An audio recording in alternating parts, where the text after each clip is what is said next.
Today I'm with second year biomedical students from CPUT, and they just did a wonderful multilingual project, and I'm here to find out a little bit more about what they think, what their experiences were. What exactly did you do? Hi, Alexa. So we had to make an educational video.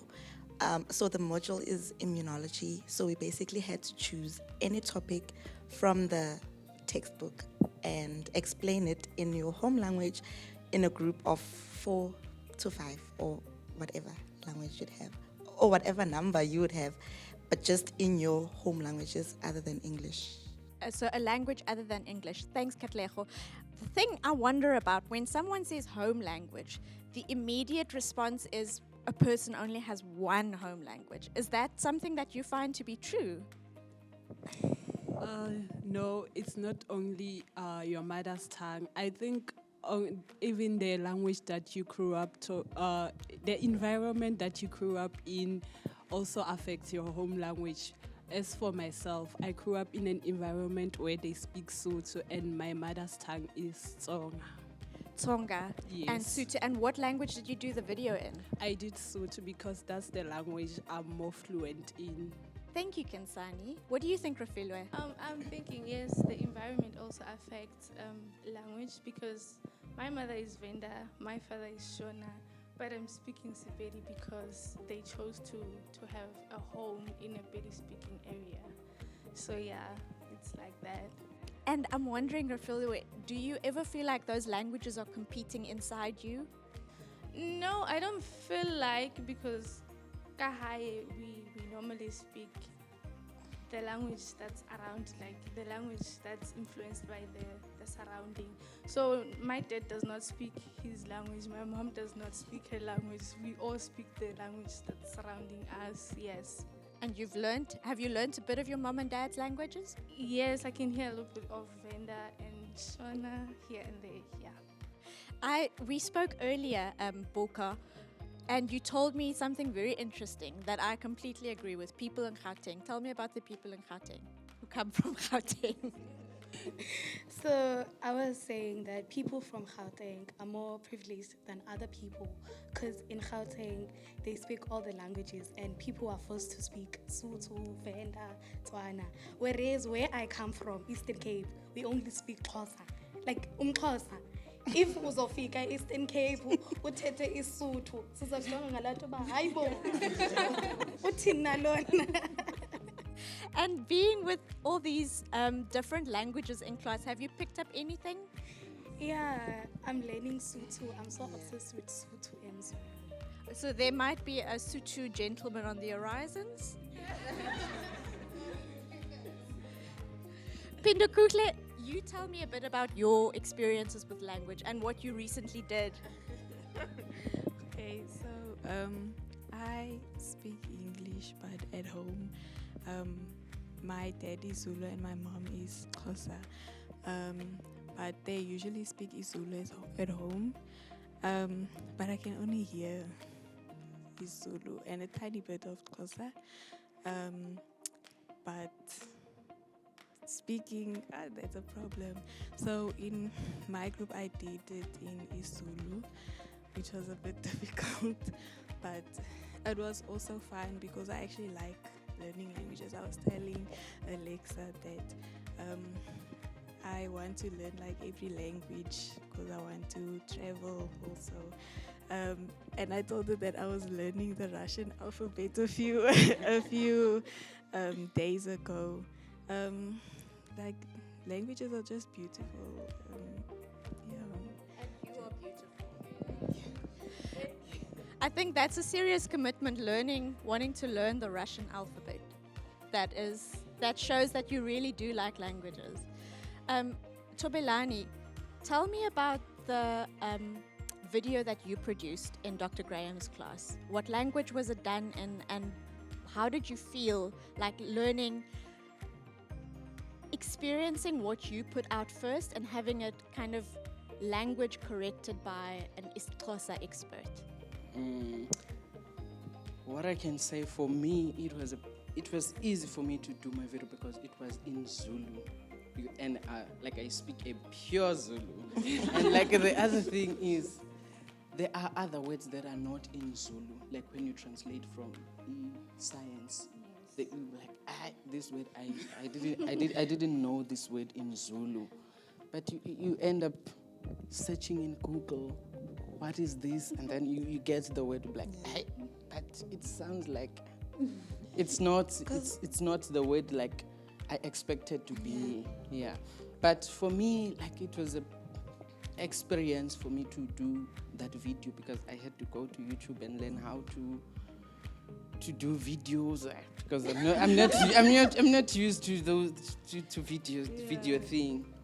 But So you learn new skills, basically. I learned new skill actually. Because we also, so our topic was COVID-19, which is very popular. So it was weird for me because there were new words that I was learning. Because, for example, I didn't know what a mask was in Sotho. I'm like, And what is a mask in Sotho? Simonkwana. Simonkwana. That's so funny. And it sounds fun. Sounds funny. What is it in Xhosa? It's fonyo. Yeah, in spirit, it's sitibango. Sitibango, like something that covers your nose. Your nose. Nko is nose. Yeah, so like it was learning because I remember I was talking to my mom. I'm like, guess I must kick in Kasho. I'm like, Simonkwana. She's like, oh. Yeah, so we really did learn The standard language because we had to make it more standard so that when it goes to the language, we don't get too much of the corrections. Yeah, so it's hard to speak standard speed. Even if you grew up speaking it, the deeper one, the one we did in high school, it's hard. You can't have a full conversation with that one. But there's this random one. Even in English, there's like normal English. Like not normal English, slang English. That one we use. We wanna. That one we use. And that deep English, we can't. I want to go. We don't want to go. We wanna go. We wanna go these days. We're not going to. Like that's also what I noticed. Like when learning languages, what you taught, it's not what's used every day. That's what I've been told multiple times. So then it gets difficult then because I was told maybe if you say a certain word, like you get laughed at because nobody uses those words. So yeah. But here's the thing, though. We are challenged with the different varieties of saying the same thing. But each variety is as legitimate. The way that you speak on the street is as legitimate as the way that you speak in the immunology class, right? And I think definitely something that I want to create awareness around among students at CPUT is that all varieties of languages and all languages deserve their place in class, and we can make meaning with whatever we have.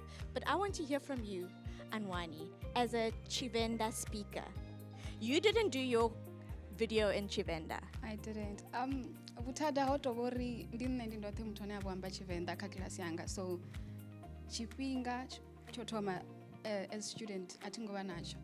I feel like if I decided to do it on my own, it would have taken longer. So I was just like, let me join a Tswana group. But I'm a purely Venda speaking person. I can speak it perfectly. I can write it. So everything is cool. With Tswana, I thought I knew it like really well. But when we delved into it, I noticed that I don't know it as much as I think I do. But it was a good experience. Like, it was exciting. And the question I asked you off camera that I'm going to ask you in front of the world who's hopefully watching, do you think you would want to do more videos like this in other languages besides English? And what was your response? I said yes. Not now. No, as you asked me if I would like to do something in Venda, like certainly I love my language. Chimwe chine ndabona ndingachiita or ndicontribute ka ori chivenda chienta ndingachiita certainly, but not now. We're quite a bit busy with school. We're writing. Exam time. Yeah. Yes. So Pangwe Ngotao. Certainly, you can call me and I'll be here. Thank you so much, guys. Do you have any questions for me or regarding the CPUT position on multilingualism? Yes, Katleho. Who was translating the thing? Who was translating? So I did the Afrikaans. My colleague Nomkolisi did isiXhosa, but we had to find other language experts outside CPUT who were fluent in Setswana and Sesotho and Shivenda. Well, we didn't do Shivenda, Tsonga and Siswati. So those are people I do not know personally. But yeah, what are your thoughts about that? Was it too intense? Yeah, I feel like it was too intense, and a part of me felt like, okay, not to disrespect you or anything, but it felt like someone like you that doesn't know Sotho might have, yeah. Because if you were to give me something in Afrikaans, I'd probably just go to Google and translate it and then just put the first word that pops up. Oh, and some things didn't make sense because maybe in English, I want to, and then in Afrikaans, Ekvol, you know? So I feel like maybe if I was to say I want to in African, direct translation. So it felt a bit inauthentic. Like this is not how real speakers would do. Yeah, I also feel like the person who was translating our Sotho was overdoing it because Yeah. he or she even translated my name. So, Yes. so there's this thing where in Tswana, it's, so for refilo, it's REFILWE. W-E. in There's also REFILOE. O-E. So the person took my W, turned it into an E because we are doing Sotho The video. Sotho is. in Tswana So and hence I thought maybe they literally took everything Google Translate. Now, what I'm learning from this is that in future, it is very important to continue having students' perspectives, like real life perspectives when we do translations. We do adopt that when we do multilingual glossaries. But I think for documents which are longer ones, the kinds of documents that we did with your project, we also need to incorporate your views and your contributions in the translation. So that's definitely something that I'm going to, for next year's project, get you involved with. Thank you so much. Kia leboga.